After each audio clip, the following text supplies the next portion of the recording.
Tuhan, mari Kau yang siapkan hati kami, bejana kami, wadah kami. Untuk kami boleh menerima sebagian dari firman-Mu, kami percaya biar firman-Mu jadi rema yang kuat dalam kehidupan setiap kami Bapa. Mari Bapa, Engkau yang beracara di tengah-tengah kami, Kau yang berbicara bagi setiap kami, biar apa yang akan kami terima, Tuhan kami percaya ini akan mengubahkan setiap hidup kami Tuhan. Terima kasih. Di dalam sekali berdoa dan mengucap syukur, haleluya, amin. Shalom, selamat pagi Bapak Ibu Saudara semuanya. Shalom. Ya, hari ini kita mau sama-sama belajar tentang yang namanya introspeksi diri. Ya, saya percaya bahwa apa yang sudah kita jalani hari-hari ini, bahwa akan ada ladang yang baru, mandat yang baru, tugas yang baru, apa yang sudah kita terima dalam beberapa waktu yang lalu, saya percaya itulah yang akan ada di hadapan setiap kita. Amin. Amin saudara.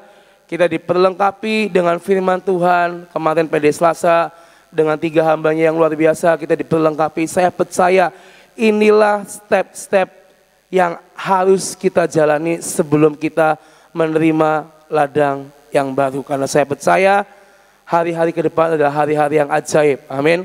Ya, percaya saudara, bukanlah hari-hari yang kendor, tapi saya percaya di dalam nama Tuhan hari-hari ke depan adalah hari-hari yang supranatural yang harus kita jalani bersama dengan Tuhan. Nah, hari ini tentang introspeksi diri atau mengoreksi diri kita. Pernah gak kita belajar saudara untuk kita introspeksi diri kita? Pernah gak kita istilahnya mengoreksi diri kita?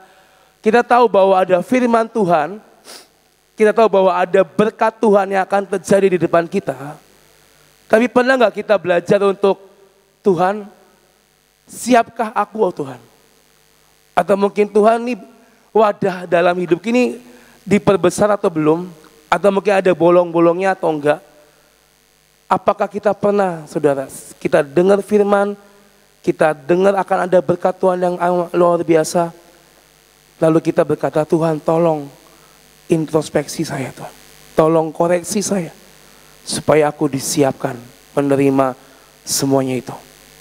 Karena mau gak mau saudara, untuk kita menerima semua perbendaharaan surga, perlu wadah yang kuat, tidak bolong, tidak bocor, supaya tidak kemana-mana, tetap ada di dalam kita. 1 Timotius 4 ayat 16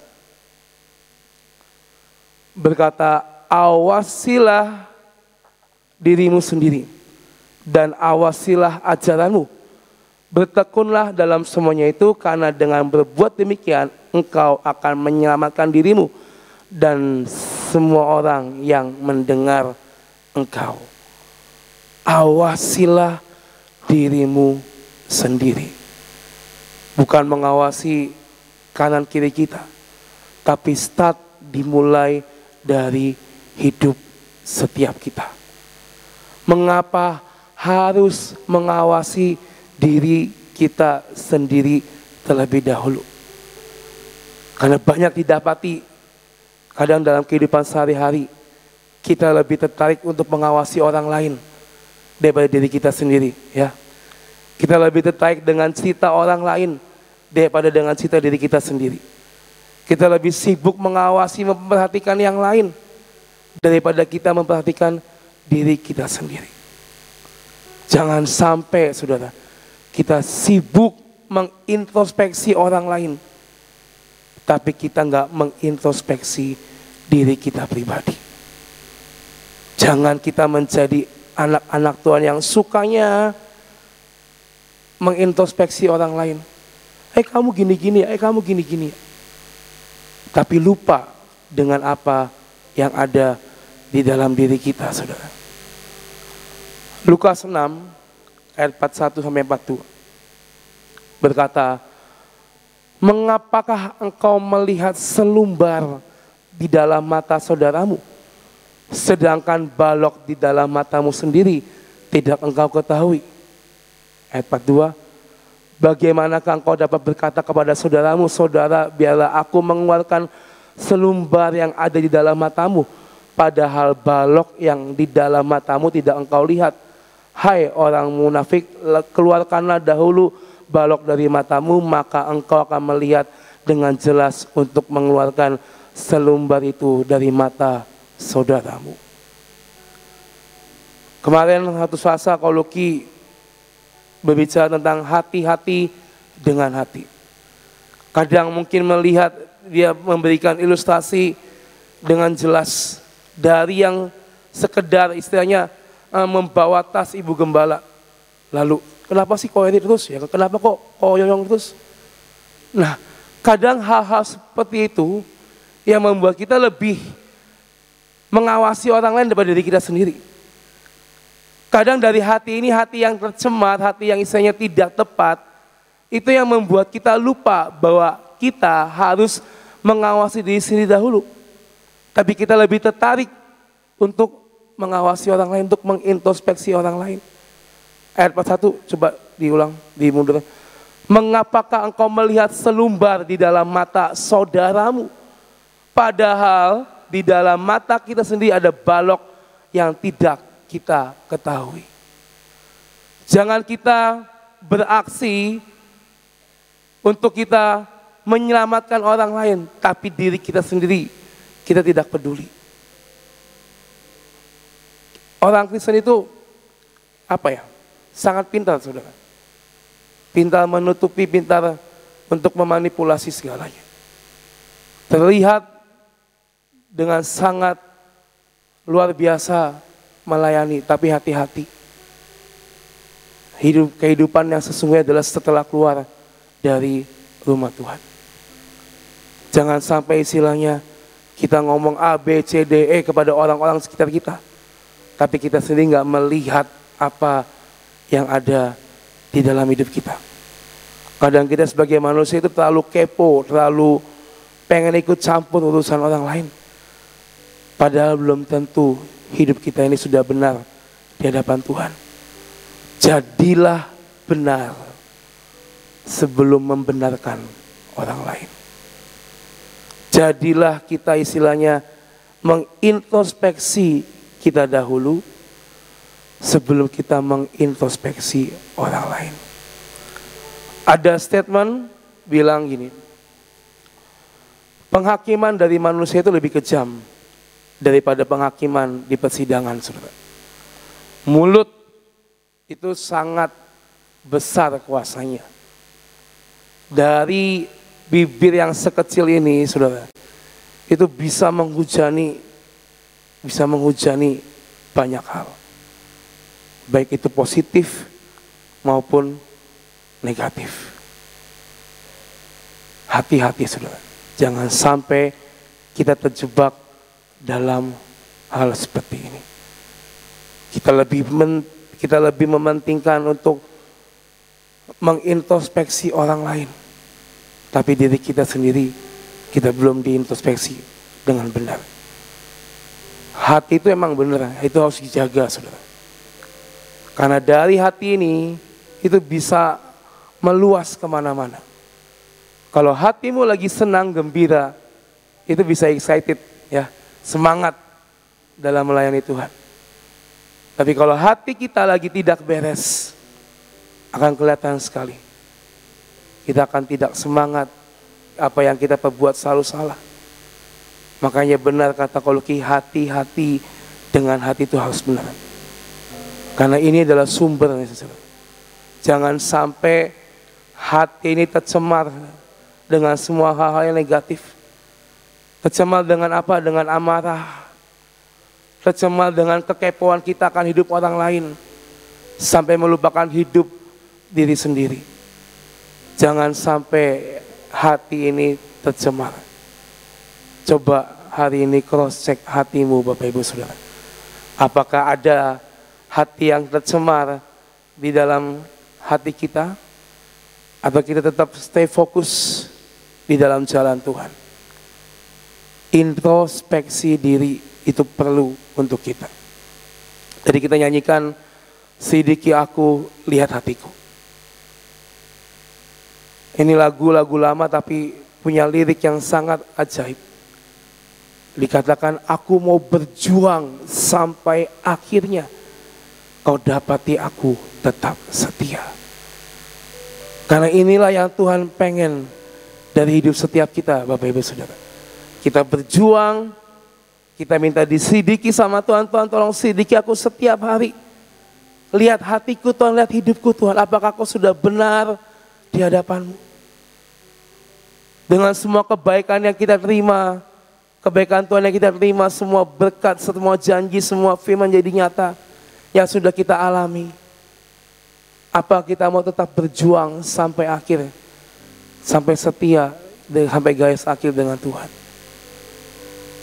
Biar setiap hari kita minta, Tuhan introspeksi diriku Tuhan, introspeksi diriku. Ada dua tokoh di Alkitab Saudara, yang punya respon berbeda tentang introspeksi.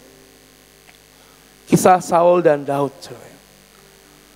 Saul itu raja, dan ketika dia melihat Daud itu lebih wow, ya, lebih luar biasa, harusnya seorang raja itu bangga dengan apa yang dilakukan oleh Daud. Tetapi hari itu Saul hatinya tercemar dengan amarah, iri hati, dan benci. Dan sebagai seorang raja, dia tidak mengintrospeksi dirinya. Melainkan yang dia lakukan, yang dia ikuti adalah hati yang tercemar dengan amarah, kemarahan, benci, dengki. Dan akhirnya apa? Dia memburu dan mengejar untuk membunuh Daud. Kita buka di 1 Samuel 18 ayat 9 sampai 12. Sejak hari itu maka Saul selalu mendengki Daud. Keesokan harinya roh jahat yang daripada Allah itu berkuasa atas Saul sehingga ia kerasukan di tengah-tengah rumah. Sedang Daud main kecapi seperti sehari-hari. Adapun Saul ada tombak di tangannya. Saul melemparkan tombak itu karena pikirnya, baiklah aku menancapkan Daud ke dinding. Tetapi Daud mengelakkannya sampai 2 kali. Saul menjadi takut kepada Daud karena Tuhan menyertai Daud. Sedang daripada Saul ia telah undur. Ya. Ketika Saul tahu bahwa Daud itu lebih dari apa yang dia perbuat. Sebagai seorang pemimpin, sebagai seorang raja, dia bangga dengan apa yang Daud lakukan. Tetapi hari itu amarah, benci, dengki itu muncul dalam diri Saul, saudara. Dan dia enggak mengintrospeksi dirinya, dia enggak istilahnya mau ngeleksi dirinya bahwa oh berarti didikan saya ini berhasil. Oh berarti apa yang saya ajarkan itu berhasil. Tetapi ini sebaliknya saudara. Saul dipenuhi dengan amarah. Dikatakan tadi ayat yang 9, kerasukan di tengah-tengah rumah. Marah. Dia ngelihat tombak mau ditancapkan ke dalam diri Daud. Hati-hati saudara. Hati yang tercemar itu bisa membutakan segalanya. Dicemari dengan amarah, dengan emosi, dengan apapun itu. Apa yang kita lihat itu tidak ada benarnya sama sekali. Apa yang kita perbuat itu selalu salah. Makanya jangan kita kalah dengan hati yang sudah tercemar. Tapi ayo bilang ke Tuhan, Tuhan biar yang tercemar ini cepat dibersihkan. Cepat dipulihkan. Biar aku Tuhan didapati tepat seperti apa yang Tuhan mau. Saul membiarkan hatinya tercemar dengan amarah. Dia kesel, dia pengen membunuh Daud. Sampai akhirnya kita sama-sama tahu ceritanya. Endingnya tidak happy ending. Daud, kita tahu dia adalah orang yang diurapi. Yang sangat dikasih oleh Tuhan. Tapi tetap ada kesalahan dalam diri Daud. Dia mengambil Batsyeba dan membunuh Uria. Seorang penyembah, seorang pemain kecapi melakukan dosa di hadapan Tuhan.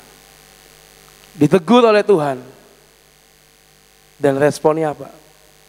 Daud mau mengakui Daud mau menyelesaikan semua kesalahannya. Bedanya sama Saul, kalau Saul tuh marah. Kalau Daud, dia tahu dia salah, ditegur sama Tuhan. Dia mau balik. 2 Samuel 12 ayat 9-10. Mengapa engkau menghina Tuhan dengan melakukan apa yang jahat di matanya? Uria orang Het itu kau biarkan ditewaskan dengan pedang. Istrinya kau ambil menjadi istrimu. Dan dia sendiri telah kau biarkan dibunuh oleh pedang Bani Amon. Oleh sebab itu pedang tidak akan menyingkir dari keturunanmu sampai selamanya. Karena engkau telah menghina aku dan mengambil istri Uria orang Het itu untuk menjadi istrimu. Hukuman tetap berlaku untuk Daud. Meskipun dia bertobat, dia mengakui semua kesalahannya di hadapan Tuhan. Tapi tetap itu perbuatan yang mendukakan hati Tuhan. Dan tetap ada konsekuensi harga yang harus dibayar. Dikatakan pedang tidak akan luput dari keturunanmu. Ini yang harus Daud terima. Tapi respon yang lain adalah dia mau mengoreksi dirinya, mengintrospeksi dirinya, menyadari kesalahannya. Mazmur 4, 5, 6 itu adalah nyanyian-nyanyian yang dia buat sebagai pertobatannya kepada Tuhan. Bentuk introspeksi dari Daud. Dia tahu dia salah dan dia mau mengakui dan menyadari dan berbalik.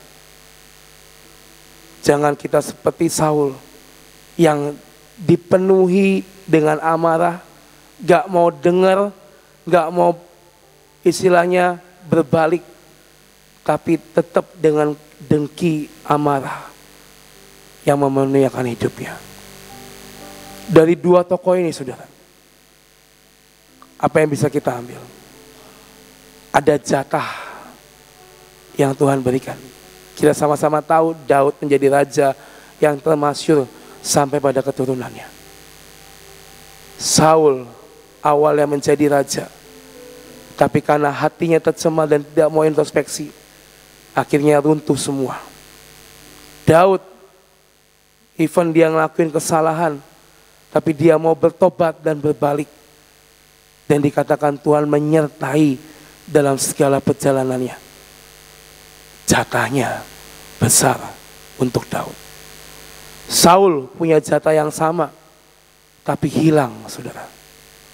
Jangan sampai jatah kita hilang karena kita tidak mau mengintrospeksi diri kita.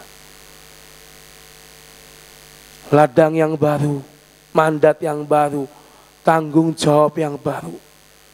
Itu adalah jatah kita di depan nanti akan kita terima saudara.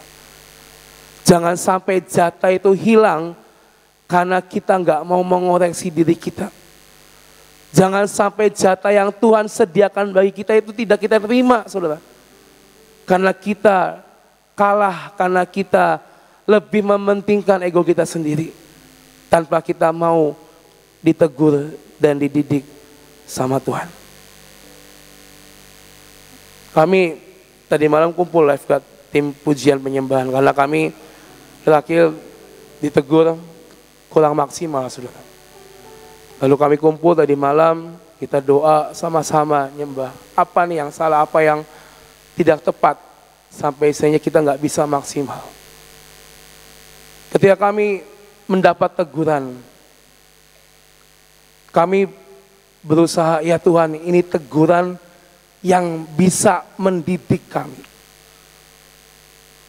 Mungkin kita yang masih muda ini akan dengan sangat gampang, aduh udahlah kita ini kan ngisi di jam-jam yang rawan gitu kan. Masih ditegur juga gitu kan. Kita udah ngelakuin 1 jam full, selesai gitu kan. Toh yang lain juga istilahnya tidak tugas di jam itu. Mungkin kita bisa ngomong kayak gitu, saudara. Mungkin kita bisa ngomong, udahlah, ini kita anak-anak muda ini udah pol-polan. Ngisi di jam 1 sampai jam 5 pagi. Itu jam-jam yang berat. Tapi masih ditegur, masih dimarahin. Bisa nggak kami anak-anak muda ngomong seperti itu? Sangat bisa, saudara. Tapi tadi malam saya kumpulkan semuanya, saya bilang, ayo, ini teguran yang mendidik, saya bilang. Kita nggak bisa menjadikan ini kebiasaan, karena kita dari Maret udah tugas di jam-jam seperti itu, jangan sampai ini menjadi kebiasaan. Saya bilang, ayo kita koreksi diri sama-sama. Saya pun sebagai pemimpin, saya bilang, saya juga ada salahnya. Saya minta maaf sama kalian, saya bilang. Tapi ayo introspeksi, balik lagi. Ini jatah yang Tuhan kasih buat kita, saya bilang. Jam 1 sampai jam 5 ini jatah yang besar buat kita LG, saya bilang.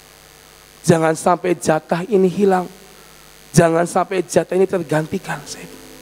Tapi ayo kita balik. Kadang respon itu menentukan segalanya, saudara. Satu hal yang saya pelajari, jangan kita malu mengakui dan mengoreksi diri kita, mengakui kesalahan kita dan mengoreksi diri kita. Jika kita salah, ya mengakulah salah. Kadang ini kita anak-anak Tuhan ini kadang mengexcuse diri kita. Ditegur tapi tetap menentang, tetap dengan pendiriannya. Tapi mari belajar ketika mungkin ditegur, kita diperingati, belajar kalau emang kita salah, kita akui kita salah. Jangan kita excuse bangun benteng. Oh enggak, itu enggak, bukan saya dan segala macam, enggak. Tapi mari belajar mengakui dan mengoreksi, mengintrospeksi diri kita. Saya percaya hari-hari ke depan, yuk kita sama-sama berjuang biar semua apa yang tertulis dalam Hosea, dalam semua firman Tuhan yang sudah dibagikan, kita bisa menerimanya dalam hidup setiap kita. Asalkan introspeksi diri kita. Kapan waktunya, Bom? Every day, setiap hari, saudara. Setiap hari minta Tuhan koreksi, minta Tuhan introspeksi diri kita. Supaya kita bisa fokus kepada diri kita, memperbaiki apa yang salah dalam diri kita, dan tidak sibuk dengan ladang orang lain. Tapi mari sibuklah dengan apa yang ada di tangan kita, perbaiki semuanya, dan percayalah saudara, setiap apa yang Tuhan janjikan di hari-hari ke depan, dalam nama Yesus kita akan menerimanya dalam hidup setiap kita. Amin. Tuhan berkati kita semua pagi ini. Ya, tentang introspeksi. Introspeksi itu harus dilakukan tiap hari. Tadi kita dengar introspeksi itu harus dilakukan setiap hari. Kenapa? Kenapa enggak seminggu sekali aja? Kenapa enggak sebulan sekali mengadakan evaluasi? Tapi kalau dikatakan harus setiap hari, supaya apa? Cepat kita balik. Kalau ada kesalahan, cepat kita kembali pada posisi yang benar. Saudara, suatu saat saya ketemu dengan orang yang jual emas tuh, toko emas ya. Saya lihat toko emas itu pagi-pagi barangnya itu ditimbang dulu. Saya lihat kan ditimbang berapa on atau berapa gram seluruhnya, satu bungkusan timbang. Nah sesudah itu lalu dipilah-pilah nih, lalu ditata di mejanya itu, di lemariannya ya, didagangkan. Setiap kali ada yang beli dicatat, setiap beli ada yang beli dicatat. Nah sorenya kalau begitu tutup itu diambilin lagi. Saya bilang, kenapa diambilin lagi? Kan di meja sudah ditata lemari yang bagus, dikunci, kuncinya sudah dipegang. kenapa harus diambil lagi? Oh iya, ini kita lakukan setiap hari. Apa yang dilakukan? Semua diringkas, semuanya jadi satu, ya. Terus timbang lagi. Nah, otomatis kan nggak sama dari yang pagi. Karena apa? Sudah dijual, ada beberapa yang dijual. Nah, pada saat itu lalu dicocokkan. Catatannya yang sudah dijual, anting sekian gram, gelang sekian gram, kalung sekian gram, itu ada semuanya. Nah, gram-graman itu dijumlah, ya. Pas nggak dengan kekurangan yang ada dengan emas ini? Pas, berarti tidak ada yang hilang. Nah, balance, ya. Tapi itu dilakukan tiap hari. Kenapa? Ya supaya jangan kecolongan. Betul nggak? Itu namanya introspeksi kalau dalam kehidupan kita, atau mengadakan sesuatu hal, berjaga jangan sampai kecolongan, ya. Demikian juga dalam kehidupan kita secara rohani. Itu yang jasmani seperti itu aja, ya. Toko emas itu lakukan setiap hari, bukan 2 hari sekali, 3 hari sekali, setiap hari. Kalau nggak percaya, saudara tanya aja yang toko emas di kota ini, ya. Selalu gitu, ditimbang, ditata, sorenya ditimbang lagi, dicocokkan dengan semua penjualan. Nanti ada pembelian, kembalian dan sebagainya, itu semua rapi, ya. Semua rapi. Kenapa? Tidak mau kecolongan, ya. Demikian juga dalam kehidupan kita. Kalau kita bisa selalu menintrospeksi di hidup kita setiap hari. Caranya bagaimana, Bu? Cara gini. Selesai semuanya malam nih, ya. Malam itu kita mengintrospeksi diri. Belajar untuk setiap hari. Saya tadi pagi bangun tidur, lihat HP dulu, apa saya ini tadi baca Alkitab ya, atau saya doa dulu, ya. Sesudah itu saya ke kamar mandi dan sebagainya, terus pergi ke PW. Setelah pergi PW saya terus melakukan tindakan apa. Saudara, kalau saudara bisa mereview kembali akan seluruh kehidupan kita sepanjang hari, kalau ada sesuatu hal, iya ya aku ini tadi kok melakukan hal seperti ini, aku tadi kurang seperti ini, cepat beresan, hidupmu akan lebih enak, ya. Kalau kita bisa setiap hari kita mengintrospeksi diri sendiri, kita tahu ini salah, ini benar, ini salah, ini benar, kita bisa tahu, dan hidup kita ada di dalam pimpinan Tuhan setiap hari, ya. Ya, itu yang saya ingin sampaikan, belajar untuk terus membersihkan diri di hadapan Tuhan. Supaya apa? Supaya Tuhan lebih banyak memberikan tanggung jawab dalam hidup saudara. Itu mandat, ya. Dan kita harus bertanggung jawab untuk apa yang Tuhan berikan buat saudara dan saya. Untuk apa? Ya untuk hidup saudara sendiri. Maka setiap firman yang kita terima, ayo dicerna, dan dicerna. Bukan sekedar kita mendengar, tapi benar kita menjadi pelaku firman Tuhan. Yuk kita berdoa. Bapa, terima kasih untuk firman-Mu. Terima kasih buat pujian penyembahan selama 1 jam ini.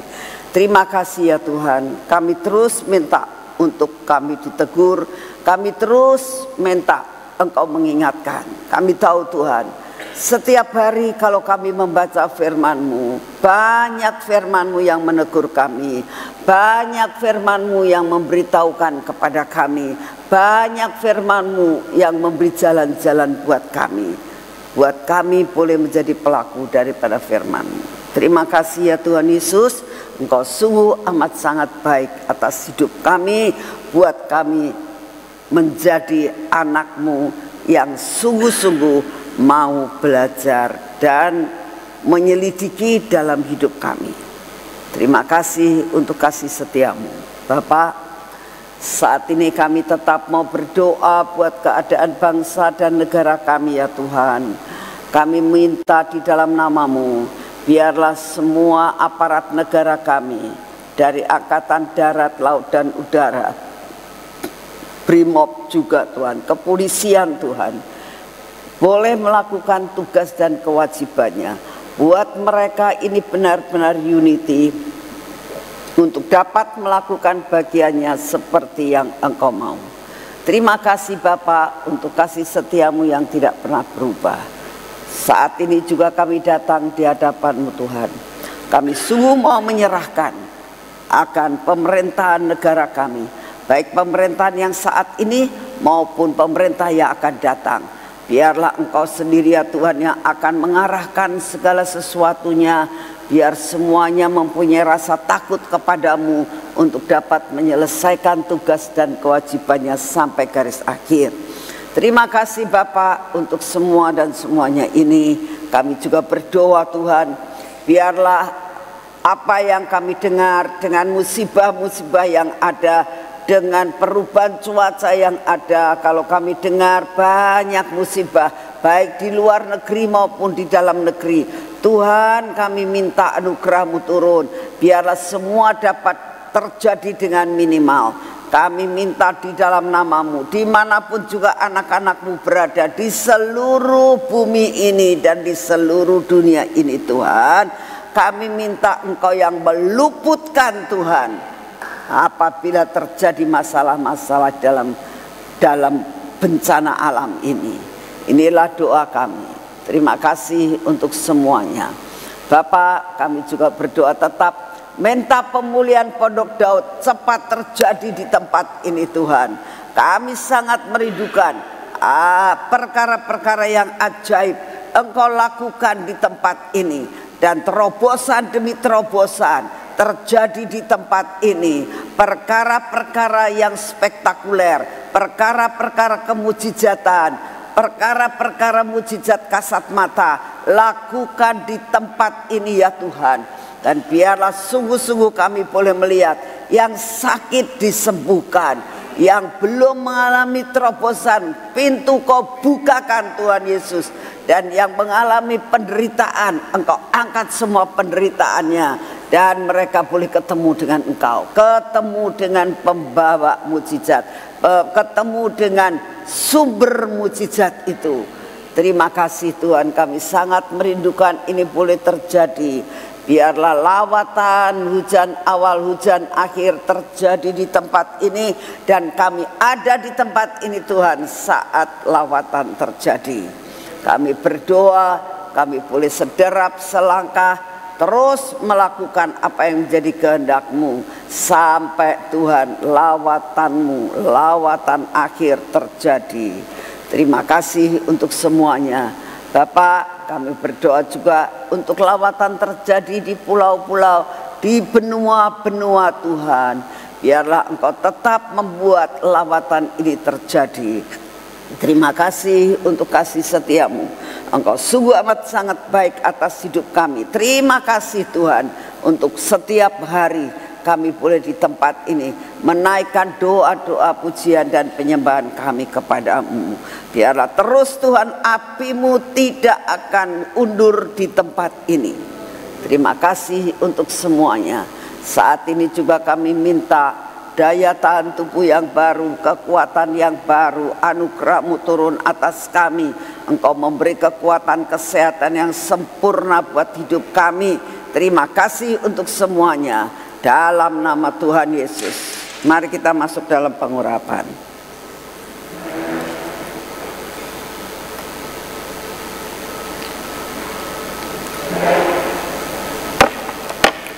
Dalam nama Tuhan Yesus, hari ini tetap kami mau menggantungkan hidup kami kepadamu ya Tuhan.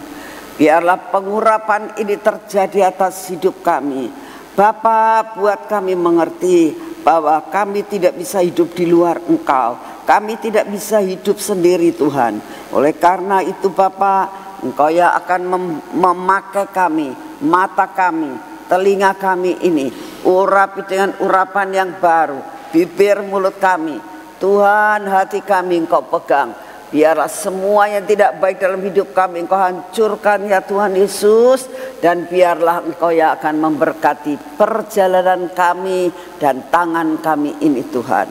Biar hari ini Tuhan, tangan dan kaki kami Engkau pegang. Engkau atur perjalanan kami.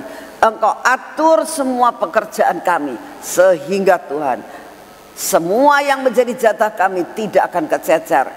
Pas dan kami nikmati, kami terima. Terima kasih untuk semuanya. Dalam nama Tuhan Yesus. Amin. Tuhan memberkati saudara. Selamat pagi.